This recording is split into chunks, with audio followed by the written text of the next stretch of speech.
O papai chegou. Uma vila nas montanhas estava levando tanta surra de um monstro classe S que juntou até as moedinhas do sofá para contratar um grupo SS Rank para dar um jeito na fera. O time Flaming Dragon Fang é formado pelos aventureiros mais casca-grossa do mundo, cada um com um poder absurdo, exceto Kurt. O único talento dele é lavar louça e varrer o chão, então ele se esconde atrás de uma parede para não virar patê. Mas o destino é cruel. Adivinha quem a fera ataca primeiro? Isso mesmo, o faxineiro. Kurt voa que nem um foguete e o resto do time entra em ação. Goova manda Bandana prender a fera, ela joga os fios, amarra o bicho, mas, um segundo depois, o monstro a usa como marreta e a joga contra uma parede. Em qualquer outro mundo, ela estaria aposentada em uma cadeira de rodas, mas Marfice, a curandeira Op, conserta os ossos dela em segundos. Enquanto isso, Goova aproveita que a fera tá distraída, salta e a torra viva com sua espada mágica. Os aldeões, felizes da vida, decidem fazer um banquete pro grupo, ignorando o fato de que estão mais falidos que vilão depois da luta final. Mas Ganova, o nobre metido, odeia essa comida de pobre e manda CT preparar algo decente. Já Bandana pede um prato especial, porque esse é o último dia em que vão comer a comida do Kurt. Kurt, inocente, pergunta o que isso significa. Goova solta a bomba, você tá demitido. Ele fica em choque e pergunta se fez algo errado. Ganova explica, o problema é que você não faz nada. Até limpa as coisas, mas em combate, zero utilidade. E a regra é clara, só podem ter 4 membros no time. Então precisamos substituir você por alguém forte de verdade. Kurt tenta argumentar, mas Goova perde a paciência e dá um bicão no estômago dele. Acabou, some daqui. No dia seguinte, Kurt parte da vila sozinho, sem rumo e com a carteira mais vazia que promessa de político. Ele caminha até a cidade de Saai, com as últimas moedinhas tilintando no bolso, percebe que precisa arrumar um emprego urgente. Ele encontra uma agência de trabalho temporário e decide tentar a sorte. Ao entrar, é recebido pela recepcionista, que pergunta se ele veio contratar alguém ou se está na fila do desemprego. Quando ele diz que precisa de trabalho, ela avisa que terá que passar por uma entrevista e um teste de aptidão. Ela começa com as perguntas básicas, nome, idade e de onde veio. Ele responde, Kurt Hawkins, 15 anos, da Vila H, nas montanhas Shin. A recepcionista, Kel, nunca nem tinha ouvido falar dessa vila no meio do nada, mas segue o protocolo. Quando pergunta sobre experiência de trabalho, Kurt conta que fazia parte do Flaming Dragon Fang, só que sua função era basicamente ser a empregada da equipe, até ser chutado do grupo. Kel fica chocada por ele ter feito parte de um time Rank S, mas diz que pelo menos isso no currículo pode ajudar a conseguir um trampo. Kurt fica esperançoso, mas agora vem a parte crucial, o teste de aptidão. Neste mundo, aptidões são presentes dos deuses, classificadas de Rank G, inútil, até Rank SS, roubado. Se tiver sorte, Kurt pode descobrir um talento escondido. Mas, azar define esse menino. Todas as suas habilidades de combate são Rank G. Se botassem uma espada na mão dele, era capaz de perder para uma faca de manteiga. Desesperado, Kurt já aceita que nasceu para ser figurante, mas Kel tenta animá-lo, dizendo que ele ainda pode ter talento para outra coisa, tipo alquimia ou forja de armas. O problema? O técnico que faz esses testes está de férias, então ele vai ter que esperar uma semana para ser avaliado. Kurt olha para sua carteira vazia e responde, amiga, eu não duro tanto tempo nem se eu virar mendigo profissional. Kurt está a um pão de distância da falência, então arrumar um emprego hoje não é mais uma opção, é uma questão de sobrevivência. Kel entende a urgência e pede para ele levantar um saco de areia ali no canto. Ele tenta e sente um arrepio estranho, como se o saco tivesse sugado um pouco da sua mana. Isso é normal. Sei lá, bora seguir o jogo. Como ele conseguiu levantar o peso sem desmaiar, Kel decide que ele pode trabalhar na construção civil. Ela avisa que o Margraviato de Tony está precisando de gente para reparar os muros da cidade e que pode escrever uma carta de recomendação para ele. Kurt aceita na hora e já sai correndo para garantir o trampo. Quando chega lá, o Margrave lê a carta e olha para Kurt com aquela cara de rapaz, você tem certeza disso? Mas como a cidade está precisando de ajuda, ele resolve dar uma chance e manda Kurt preparar cimento e reparar uma parte do muro. O pagamento vai depender do quanto ele conseguir fazer. Antes de sair, o Margrave avisa, se eu voltar e você não tiver usado pelo menos meio barril de cimento, vai ganhar uma mixaria. Kurt pensa em perguntar se precisa colocar mana no cimento para fortalecer, mas decide ficar quieto. Se ninguém falou nada, deve ser óbvio, né? Só que ele acha que meio barril é muito pouco, então decide usar o máximo de cimento possível antes do chefe voltar. Quando o Margrave retorna, ele arregala os olhos. Kurt já construiu um pedaço inteiro do muro. O garoto ainda pede desculpa porque dava para fazer mais, mas acabou o cimento. O Margrave fica em choque. Como assim esse moleque construiu um terço do muro sozinho? Então ele faz a pergunta de 1 milhão de moedas. Mas como diabos você conseguiu consertar até a parte de cima? Kurt explica que simplesmente jogou o cimento lá para cima e usou um graveto para alisar.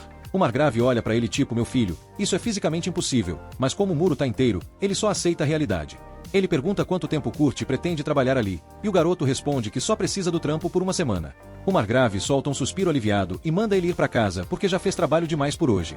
Só tem um problema, ele não tem dinheiro suficiente para pagar tudo que Kurt fez. Então entrega um saquinho de moedas e promete que o resto vai ser enviado pela agência. Kurt abre a bolsinha e quase desmaia. Só aquele pagamento já é maior do que tudo que ele ganhou na pare do herói. Nos dias seguintes, ele continua detonando na construção, até que, do nada, o Margrave chega e manda ele embora. Kurt fica indignado. Mas o que eu fiz? O Margrave explica que o objetivo era dar emprego para os pobres, mas Kurt trabalha tão rápido que vai acabar com o estoque de serviço. Se ele continuar ali, ninguém mais vai ter trabalho. Ele deixa claro que não está bravo, mas diz que a habilidade de Kurt é, no mínimo, Rank SS ou até SSS. Você devia estar construindo castelos na capital real, não arrumando muro de periferia. Para compensar a demissão repentina, ele dá uma bolada de dinheiro e vai embora. Mas Kurt entende tudo errado e acha que foi chutado porque é um péssimo trabalhador. Ele volta para a agência temporária e conta para Kel que foi despedido. Só que ainda faltam alguns dias para ele conseguir avaliar seus atributos comerciais. De repente, rola um fuzuê no balcão. Uma garota está tentando anunciar um trabalho, mas a recepcionista insiste que ninguém vai aceitar aquelas condições ridículas. Mesmo assim, a garota não desiste e está começando a causar tumulto. Kel vai lá ver o que está pegando e descobre que a menina quer contratar um menor de idade para escavar uma montanha inexplorada. A garota quer contratar um trabalhador para escavar uma montanha, mas tem um pequeno detalhe: só vai pagar se a escavação der certo. Kel olha para ela tipo: minha filha, nem fiado na vendinha funciona assim, e tenta convencer a menina a buscar investidores.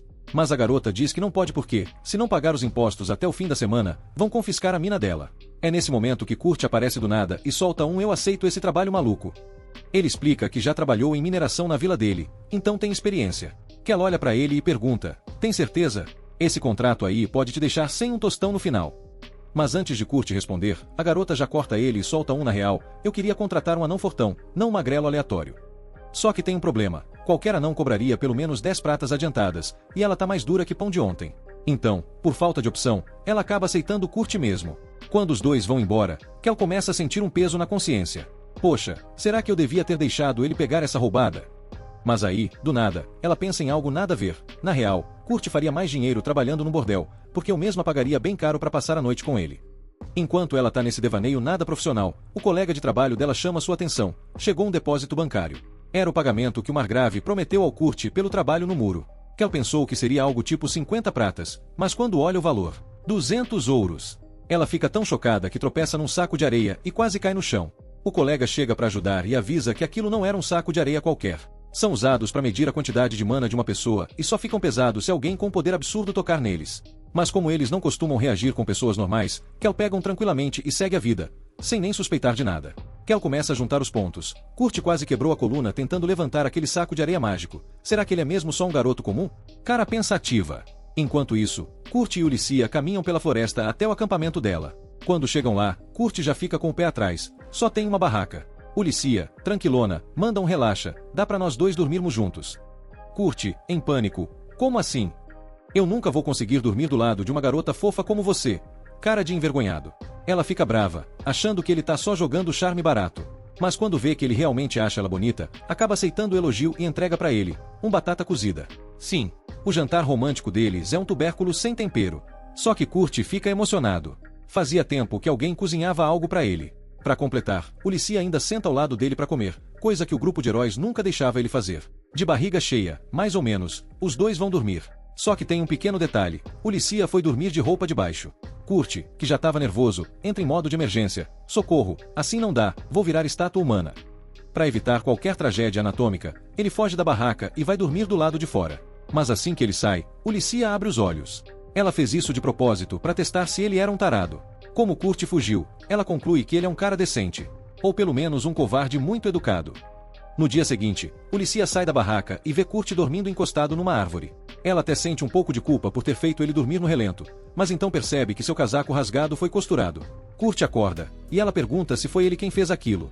Ele confirma, e Ulissia fica impressionada. Afinal, o cara manda bem na costura. Mas será que manda bem na mineração? Cara pensativa. Bom, tarde demais para desistir agora. Então, eles finalmente vão começar a escavação. Kurt pergunta se ela já escolheu um lugar para minerar. Ulissia, com zero planejamento: ah, eu ia cavar em qualquer lugar e rezar para encontrar algo. Kurt, com um suspiro profundo: isso aí não vai funcionar nunca. Mas relaxa, eu sei um jeito bem mais eficiente. Então ele leva Ulissia para um lugar específico da montanha, pronto para mostrar como um ex-minerador de vila faz o serviço de verdade. Kurt dá uma olhada ao redor e... bum! Em minutos, ele acha uma pedra cheia de gemas preciosas. Ulissia fica chocada. Como assim ele encontrou isso tão fácil? E antes que ela pudesse piscar, Kurt já mapeou todas as gemas da montanha. Ulissia mal consegue acreditar. Se vender tudo isso, pode finalmente pagar suas dívidas. Só que Kurt corta o barato. Você não pode vender essas gemas. Ulissia pensa, é claro, ele que encontrou, então o dinheiro é dele. Mas não, o motivo é outro. Elas vão valer muito mais se eu transformar em cristais mágicos primeiro. Ulissia faz cara de dúvida. Afinal, só existem uns 10 magos no reino inteiro que sabem transformar pedras em cristais mágicos. Enquanto ela fala isso, Kurt já terminou de criar um cristal mágico. Instantaneamente, Ulissia fica em choque, porque até os magos mais experientes demoram 1 hora para fazer isso. E o Kurt fez em segundos e nem suou. Depois de transformar todas as gemas, ele deixa Ulissia vendê-las. Ela corre para a cidade enquanto Kurt fica na montanha resolvendo uns trabalhos pendentes. Ulissia chega no posto alfandegário e pede autorização para vender os cristais na capital real. Só que tem um problema. Os cristais mágicos são tão valiosos que o atendente pergunta de onde ela tirou isso. Se ela disser que foi um garoto aleatório, o cara nunca vai acreditar. Então, ela apela e mostra o emblema da família real. Detalhe, ela nem trabalha mais para a realeza, mas esqueceram de confiscar o emblema. O golpe tá aí. O atendente nem pisca e deixa ela passar. Assim, Ulissia usa o círculo de teletransporte e chega na capital. Lá, ela corre para a loja de uma velha amiga, Mimiko. Ela mostra os cristais para venda. Mimiko dá uma olhada e, à primeira vista, eles parecem normais. Mas quando ela olha direito, Mimiko analisa os cristais e descobre que eles têm 10 vezes mais mana do que o normal. Ou seja, cada cristal vale 10 ouros. Ulissia fica sem palavras, porque Kurt deu 50 desses cristais para ela. Mimiko, super de boa, lhe entrega uma bolsa com 500 moedas de ouro. Mas antes de Ulissia sair, Mimiko tem 2 condições. Primeiro, só venda esses cristais aqui na loja, senão vira um caos. Imagina esses cristais circulando por aí. Ulissia concorda com a primeira, mas a segunda. Ah, essa complica. Me diga o nome de quem fez esses cristais. Ulissia, tentando fugir dessa, responde, não posso, preciso perguntar pro cara primeiro. Mimiko tenta usar a velha tática de autoridade de ser maga da corte real e manda Ulissia revelar o nome de Kurt. Mas a nossa Ulissia não tem mais essa obrigação de seguir ordens da realeza, então só faz cara de não vou falar. Mimiko percebe que não vai conseguir arrancar essa informação tão fácil, então ao menos pede para não deixar Kurt fugir para outra nação. E também pede para Ulissia contar para Kurt que, se ele topar trabalhar para a família real, ele ganha o título de conde e acesso total ao laboratório real de pesquisa. Ulissia, já querendo ir embora, deixa o pedido de Mimiko no vácuo e parte para a montanha. Quando chega, dá de cara com uma casa. Kurt construiu uma casa inteira enquanto ela estava fora. Deixando o papo furado de lado, a Ulissia vem com uma bomba. Uma amiga dela quer contratar o Kurt para ser mago real. Isso mesmo, mago real. Com salário fixo, benefícios e até tratamento de nobre. Parece plano de saúde top. Mas o Kurt, ele acha que isso é golpe do WhatsApp. Ulissia jura que é sério e pergunta o que ele quer fazer. A resposta dele? Recusar. Isso mesmo, o cara vai negar o emprego dos sonhos. A Ulissia fica tão chocada que quase trava o cérebro. E com razão, porque o motivo dele é mais furado que queijo suíço. Ele acha que não merece estar acima dos outros e ainda quer voltar a ser o faz-tudo do grupo Flaming Dragon. Isso mesmo, o cara prefere lavar cueca de aventureiro do que ser nobre. Falando no Flaming Dragon, eles estão apanhando de uma árvore. Um monstro de galho e folha tá dando um sacode neles. O Golova tenta usar magia de fogo, mas nada sai. Ele pede pra Marlapistes Marmista curar ele, mas a cura dela tá mais fraca que o Wi-Fi em porão. Aí ele pede pro novato tacar fogo no bicho, e o cara responde, fogo? Nem sei o que é isso. E adivinha de quem era essa função? Do Golova. Ou seja, sem o Kurt, o grupo tá mais perdido que cebola em salada de fruta. Só o Bandon percebe que a equipe tá indo pro buraco. Enquanto isso, o Kurt tá de boa ajudando a Ulissia a minerar gemas. Ele até achou uma top ontem e promete achar mais. A Ulissia fica feliz, mas preocupada. Será que o Kurt tá se matando de trabalhar? Ele responde todo tranquilo. Relaxa, dormi 6 horinhas. Ela trava. Como assim o cara construiu uma casa inteira e ainda dormiu? Ela tenta fazer as contas na cabeça, e o Kurt acha que ela tá brava porque ele dormiu demais. Já pede desculpa e diz que vai compensar a preguiça. A Ulissia pensa seriamente em sentar o Kurt e explicar pra ele que ele é um monstro de forte, mas não sabe nem por onde começar. Então os dois só seguem o dia. Para continuar a caçada aos minérios, o Kurt leva a Ulia até um ponto escondido na floresta que, à primeira vista, parece um matagal qualquer. Mas segundo ele, dá pra achar umas gemas boas por ali. Só que ele solta o seguinte aviso, não cava mais de 500 metros, hein? Como se alguém escorregasse e cavasse meio quilômetro sem querer. Depois disso, o cara simplesmente vai embora. A Ulia, confusa, pergunta pra onde ele tá indo. E o Kurt responde tranquilão, ah, vou ali minerar em outro canto, depois a gente se encontra. Vida de mineiro é assim mesmo, cada um no seu quadrado. A Ulia passa o dia inteiro cavando feito uma toupeira e, no fim da tarde, ela acha um topázio gigante. Como boa colega, ela tinha colocado todas as moedas de ouro das gemas mágicas na conta do Kurt, porque ele que achou. Mas como essa ela achou sozinha, vai usar para pagar os boletos, digo, os impostos. Ela até pensa em pedir pro Kurt transformar o topázio numa gema mágica, o que renderia um dinheirão, mas decide não abusar da boa vontade do moço. Afinal, ele é gentil demais e já faz milagre demais. Curiosa, ela resolve ver como o Kurt tá. E, olha, ela já sabia que ele exagerava, mas não estava pronta para ver que o homem construiu uma rede de túneis subterrâneos em 8 horas. O cara é tipo o Minecraft no modo turbo.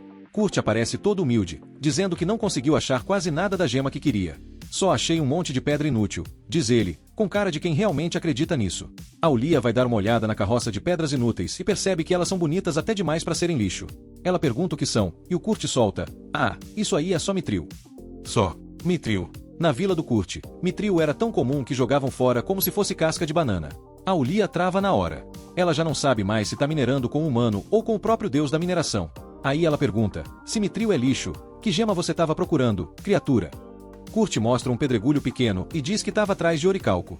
Sim, o metal dos deuses. Coisa que vale mais que ouro, bitcoin e rim no mercado negro. E ele achou uma caixinha cheia, como quem acha moeda no sofá. Aulia, no momento, está reavaliando toda a existência dela. Aulia pergunta onde mais dá para achar aquele tal de oricalco, e o Kurt responde com a maior naturalidade do mundo: "Ah, em qualquer lugar, só precisa cavar uns 8 quilômetros para baixo." Tipo assim, é só perfurar a crosta terrestre, sem pressão. Com isso, Aulia decide que já deu de mineração por hoje. O topázio que ela achou já cobra os impostos, então o contrato com o Kurt está encerrado. Agora o Kurt vai ter que procurar outro emprego, sem nem imaginar que tem uma montanha de ouro esperando por ele na conta bancária. No caminho para a agência de empregos, Kurt encontra a Bandana, sim, aquela mesmo, e fica feliz em ver ela. Só que ele pergunta o que ela tá fazendo ali, e ela responde: "Então, não faço mais parte do Flaming Dragon." Mas claro que tem treta no meio disso. Depois da missão desastrosa, o Golova foi comer num restaurante 5 estrelas. Só que, surpresa, a comida era uma porcaria comparada com o rango do Kurt.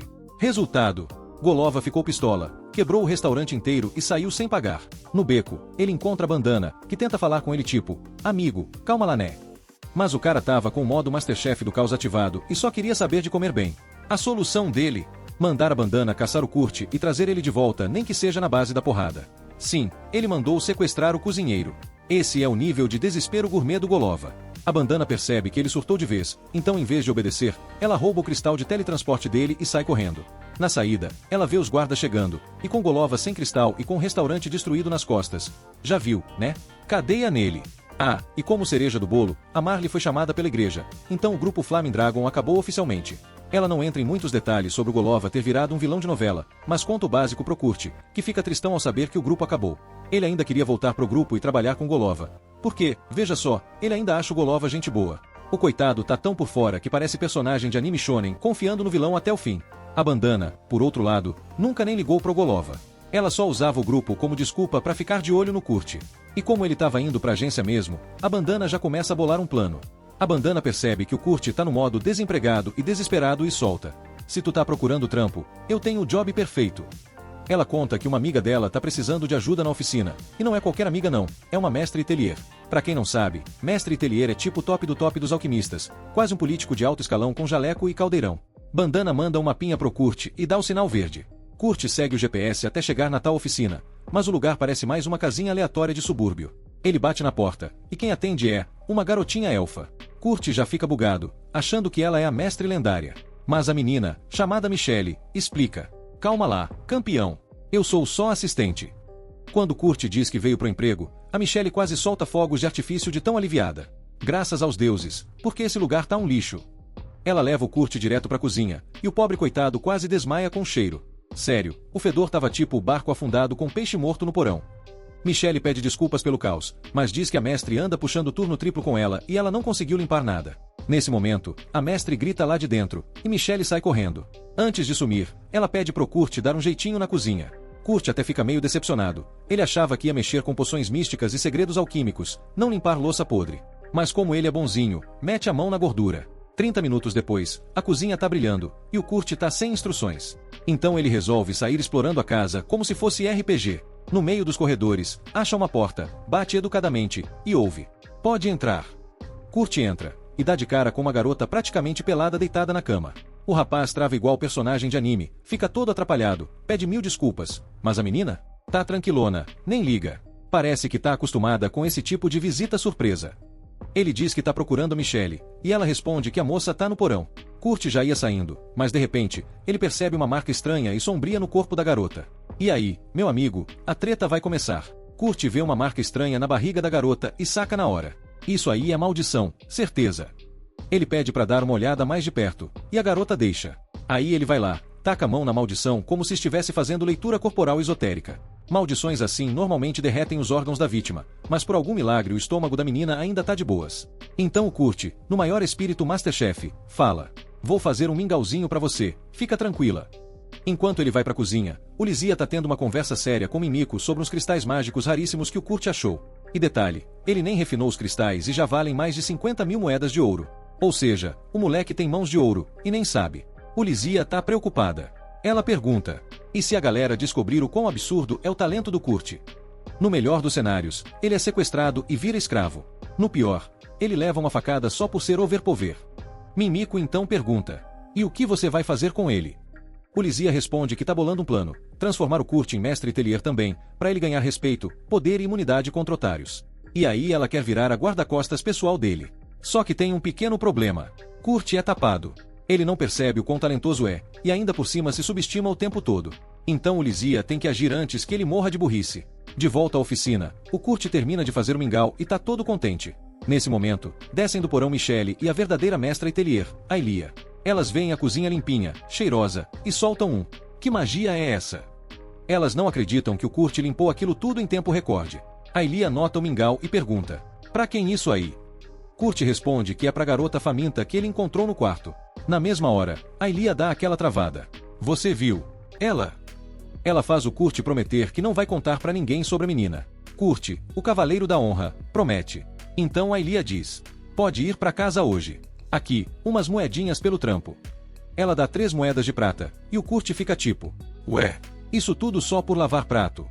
Mas ela diz que ele mereceu cada centavo e pede que ele volte amanhã. E lá vai o Kurt, feliz e cheirando a mingau, sem ter ideia da encrenca mágica que ele se meteu. Mais tarde, a Ilia vai até o quarto da garota misteriosa com o mingau gourmet que o Kurt preparou.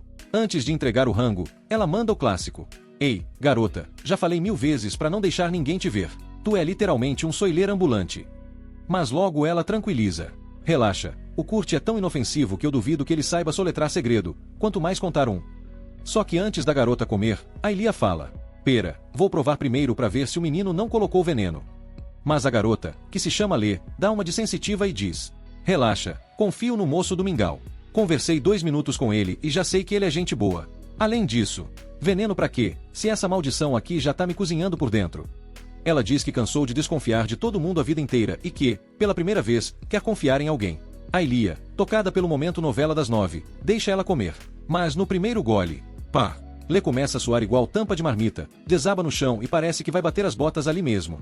A Ilia entra em modo assassina e já tá quase saindo pra esfolar o Kurt, achando que ele envenenou a princesa do mingau. Só que do nada, Lê levanta como se nada tivesse acontecido e solta: tô ótima! Melhor do que nunca! Detalhe: a maldição foi quebrada. Com o mingau. A Ilia fica tão chocada que parece que levou um feitiço de confusão nível 99. Tipo, como? Isso não faz o menor sentido, mas funcionou. Enquanto isso, numa reunião sombria num lugar genérico de vilão, a organização secreta que amaldiçoou a Lê entra em pânico. O quê? O feitiço foi quebrado. A gente estava contando que essa maldição ia matar ela discretamente. Agora vão ter que usar métodos mais explosivos. Mais tarde, a Ilia e Lê vão correndo até a loja da Mimiko porque o negócio ficou sério. Lê tira o capuz, e na hora, Mimiko e o Lizia arregalam o olho. Espera, você é a 3ª princesa do reino. A Ilia confirma. Sim.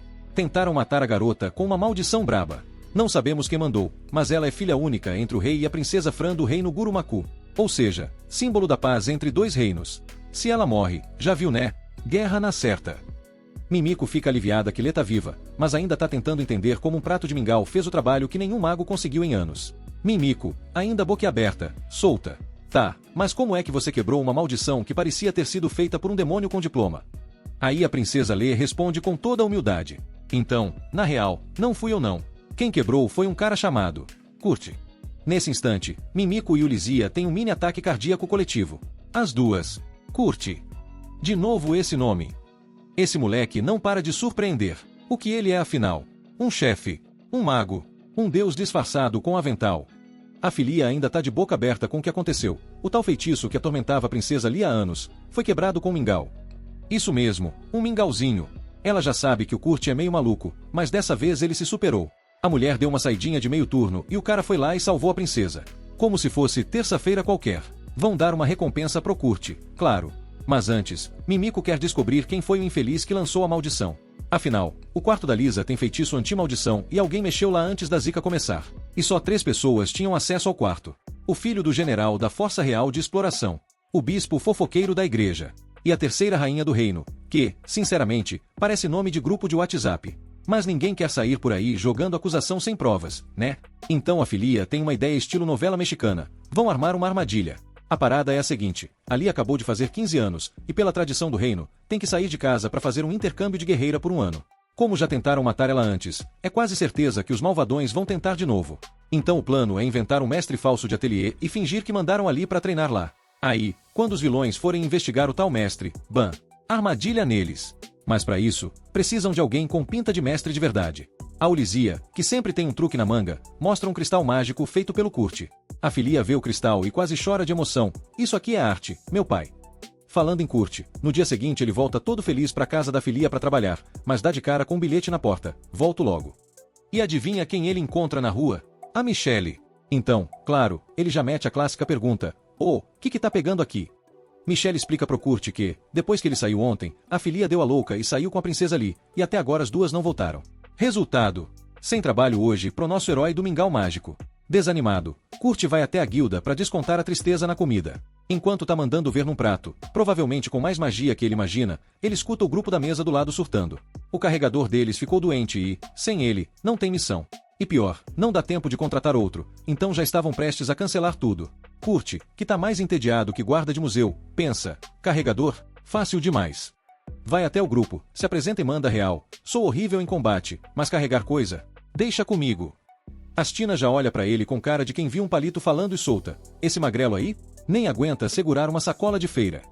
Quem, o irmão dela, dá aquele famoso tapa pedagógico na cabeça dela e pede desculpa ao Kurt pela grosseria, mas confessa que também não bota fé. A missão deles envolve golems de mais de 200 quilos. Aí o Kurt responde com a maior calma do mundo: 2000? Tranquilo. E para provar, levanta o Danzo e o Kans como se fossem 2 pacotes de arroz. E detalhe, o Kans tá com 150 quilos só de armadura. O grupo inteiro fica em choque. O cara é uma empilhadeira humana. Com isso, aceitam o Kurt como novo carregador. No caminho para a missão, o pessoal se apresenta. Quem é o guerreiro Brutamontes, mas usa a espada só de enfeite, prefere resolver as tretas no soco. Danzo é o samurai do grupo, aquele cara que fala pouco, mas corta muito. Stina é arqueira e, bom, meio mal-humorada. E o quarto integrante? Tá de cama, gripado. Mesmo assim, o grupo recebe o Kurt de braços abertos, e ele agradece emocionado por terem dado uma chance a um zero à esquerda como ele. Kurt comenta que é um incompetente, mas o grupo fica meio confuso. Afinal, um inútil que agacha 400 quilos como se estivesse espreguiçando. Claramente o cara só tem um senso de humor meio esquisito. A caminhada continua até que, do nada, o Kurt solta um grito de terror. Todo mundo entra em modo combate achando que é um monstro sinistro. Mas não. Era só um slime. Sim, um slime. Aquele inimigo nível tutorial de qualquer RPG. Kurt tá surtando, pulando, quase chorando. A K fala: calma, Kurt. É só acertar o núcleo que ele morre. Beleza. Ele tenta. Mira no núcleo, mas a faca nem fura. E pior, ele consegue a proeza de se esfaquear tentando matar gelatina. No fim, a Senna, sim, o nome da arqueira é Senna, quase um WWE de fantasia, se irrita e resolve o problema em 2 segundos. Ela fica de cara com o quão péssimo Kurt é no combate. Ele já tinha avisado que era ruim, mas ninguém esperava que fosse nível perde pra slime. Kurt se desculpa por ser tão inútil, mas pra surpresa dele, ninguém liga. O grupo manda ele relaxar, porque o trampo dele é só carregar as tralhas. Lutar é com eles. Kurt até se emociona. Lembra da época que era tratado como lixo no grupo Dragonfang, onde se espirrasse torto já levava bronca. Agora, finalmente, ele encontrou um grupo que trata ele como gente. Milagre de Porride. Talvez. Chegando na caverna, tá tudo escuro, então as Sunes espalham os musgos brilhantes para dar aquela iluminação ambiente de balada medieval. Kurt começa a explorar, vê um cocô em cima de uma pedra e já acende o alerta vermelho. Isso é perigoso. Senna analisa. Cocô de Goblin. E tá fresquinho. Tem ninho por aqui. Kurt entra em modo pânico de novo. Se ele apanha de slime, imagina de Goblin armado. Mas a Cãos manda ele relaxar. Deixa com a gente. Goblin aqui é só aquecimento. Senna avisa. Se a gente trombar com uma horda de goblins, já era. GG. Então o grupo continua se enfiando cada vez mais fundo na caverna, como se fossem caçar o próprio azar. Chegam numa parte com umas ruínas misteriosas, e no meio da caminhada, Kurt repara que tem uma parede ali, meio suspeita. Parede sussurrante. Parede com plot twist. Vai saber. Enquanto isso, a cena avista um Goblin e tenta eliminar rápido, mas já era tarde. O infeliz gritou pelo zap dos Goblins e agora dá pra ouvir a tropa inteira vindo, tanto pela frente quanto por trás. Plot twist. O relatório da missão dizia que tinha meia dúzia de Goblins no local. Só esqueceram de avisar que essa meia dúzia era de batalhão militar. Cena se vira pro Danzo. Tem plano? Danzo responde com aquele olhar de quem já aceitou a morte. Plano? Só se for o do caixão. Mas eis que o Kurt, do nada, diz: Pera, tem uma passagem secreta nessa parede aqui. Milagre da observação aleatória ativado. Só que mesmo com a passagem, fugir todos juntos seria como dar carona pros Goblins. Então Danzo e Kans olham pra cena tipo: Você sabe o que fazer. Ela entende e já empurra Kurt pra dentro da salinha secreta e fecha a porta. Kurt surta, mas, e eles? Cena explica que foi tudo planejado. Danzo e Kans vão segurar os Goblins pra dar tempo pros dois escaparem. Basicamente, a gente é o Isca. Kurt diz que não quer abandonar ninguém, mas Cena manda real. Ele não sabe lutar nem com slime, ela é só média, então seriam só 2 pesos extras na fuga. Melhor deixar os 2 tanques aguentando a bronca. Ela até tenta parecer positiva. Tenho certeza que o Danzo e o Kans vão sobreviver. Mas a gente sabe que isso é copium puro. Do outro lado da porta, Danzo e Kans já estão em modo aceitação, mas sem arrependimentos. Morrer pra salvar os amigos? Melhor final de shounen. Cena olha nos olhos do Kurt e diz: Bora, meu chapa, que agora é correr ou morrer. Ela espalha o famoso musgo Glow in the Dark trademark para procurar uma saída. Mas surpresa! Essa salinha secreta é, na real, uma sala de chefão. E o chefão? Um dragão de ferro. Sim, dragão. Sim, de ferro. Sim, eles estão trancados com ele. Parabéns pra eles. Enquanto isso, de volta à cidade, a princesa Lee quer ver o Kurt de novo. Claramente o crush bateu forte. Quando entram no quarto, o Kurt sumiu. Nada. Nenhuma meia jogada. Aí uma voz misteriosa do além, que ninguém sabe de onde veio, diz: Se tão procurando o Kurt, ele foi pra uma missão nas cavernas do Nordeste. O Licia sai correndo pra ver quem falou isso, mas o ninja do WhatsApp já tinha sumido. Mesmo assim, a info parece ser real. O Licia fica preocupada, porque lembra que rolou um intensivão de matança de goblins naquela área, o que pode ter deixado vários goblins sobreviventes meio pistola e montando ninho por lá. Ela diz pra princesa: Fica aqui, que eu vou salvar o Kurt. Mas Lee responde: Nadinha, eu vou junto. O Licia: Amada, você é uma princesa, não um tanque de guerra. Lee: Eu treino magia desde criança e você é minha guarda, então, simbora. No final, o Licia aceita e as duas partem em missão de resgate. Quando chegam perto da caverna, veem que tem musgo glow recém-espalhado. Alguém passou por ali há pouco tempo. Lee então decide usar um feitiço de aprimoramento sensorial. O Licia pensa: ela vai ouvir as vozes do ambiente. Mas Lee se joga no chão, 4 apoios, e começa a farejar o chão tipo um Beagle caçador de aventureiros. Detalhe: ela só ficou 10 minutos com o Kurt. Mas aparentemente, foram minutos intensos o suficiente para guardar o cheiro dele no coração e no nariz. Lee continua no modo cachorro farejador nível hard e finalmente capta o cheirinho de shampoo 3 em 1 do Kurt. Além disso, ela escuta barulho de pancadaria vindo do fundo do corredor e avisa o Licia, mandando aquele buff de status no estilo vai lá, guerreira. Corta pra Danzo e Kans, ainda no modo sobrevivência contra uma horda de goblins, lutando como se estivessem em um campeonato de artes marciais do apocalipse. Eles até estavam se virando bem, mas o fim estava batendo na porta. Só que do nada, o Licia chega no estilo Ninja Samurai Turbo e corta todos os goblins com um só golpe. Fim do round. Goblins eliminados. Vitória Flawless. Enquanto isso, na sala secreta com o chefão de ferro, Cena tá no chão já desistindo da vida. Desculpa aí, Kurt, puxei você pra essa cilada e agora vamos morrer carbonizados por um dragão de ferro. Mas Kurt responde como se tivesse indo fazer compras. Relaxa, eu já lidei com os troços desses antes. Ele caminha até o dragão todo casual, pula, cai no rabo da criatura e, com um toque suave da adaga, ele corta o rabo do dragão fora. Depois, um por um, ele arranca todos os membros da criatura como se estivesse montando um brinquedo reverso da Lego. Cena tá olhando aquilo com a boca aberta. O quê? Esse cara ontem tropeçou num slime e quase morreu. Agora ela tá até com medo de Kurt. Mas ele tá tranquilo. Ué, minerar golem não é normal pra vocês. Logo depois, o Licia invade a sala no modo Cadê meu cliente VIP? E encontra Kurt em pé, rodeado por pedaços de dragão como se fosse o açougueiro da caverna.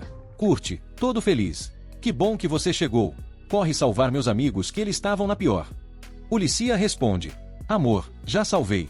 Tão meio quebrados, mas vivos. Tá tudo certo agora. Com todo mundo salvo, o grupo se reúne na sala secreta para conversar. Danzo e Kans agradecem por terem sido salvos, já quase preparando o discurso de despedida, mas Ulissia só responde: de boas. Mas o que realmente importa agora é... Enquanto Kurt tá carregando pedaços do dragão como quem tá levando sacola do mercado, Ulissia aproveita para jogar a bomba. Então, tô abrindo uma loja nova. Quer trabalhar comigo? Kurt fica meio será que rola? Porque já tá com um grupo de aventureiros e não quer abandonar os parças. Mas aí o grupo inteiro basicamente diz: amigo, é uma proposta CLT mágica. Vai fundo. Com isso, Kurt aceita a vaga e agora é oficialmente parte da equipe Ulissia e Cia, loja, magia e tretas SA. Mas não para por aí. Ulissia também diz que vai precisar de seguranças na loja, e convida Kans, Danzo e companhia para serem os guardas da boutique mais perigosa do reino. Eles topam na hora. Proteger lojinha e ainda ganhar moedinhas? Vamos que vamos. K, animada com tudo isso, já solta: galera, vamos comemorar. Festa assim que chegarmos na cidade. Mas antes da farra, Ulissia lembra o Kurt: não esquece de passar na agência e fazer aquela avaliação das suas habilidades, hein? Já até marquei com uma maga top. Mais tarde, Kurt vai todo tranquilão na agência e conhece Mimiko, uma maga da corte real que já ouviu falar muito dele. Ela diz que vai analisar as habilidades não combativas do rapaz, tipo cozinhar, costurar e, sei lá, domar galinha. Depois do teste, ela solta: então, suas habilidades são B-Rank. Mas por dentro ela tá: meu Deus do céu, esse homem é um monstro. Porque a verdade é, todas as habilidades de Kurt são Rank SSS. O nível de mana dele é tão absurdo que poderia abastecer uma cidade por um mês. E se alguém descobrir isso, é capaz de rolar até assassinato em massa para manter o segredo. Infelizmente, Kyushel tava ali do lado, ouvindo tudo como se fosse fofoqueira oficial do reino. E agora? Bem, se depender do protocolo real, ela tá na mira. Asa de urubu e pena de galinha. Se inscreva no canal e dê uma risadinha.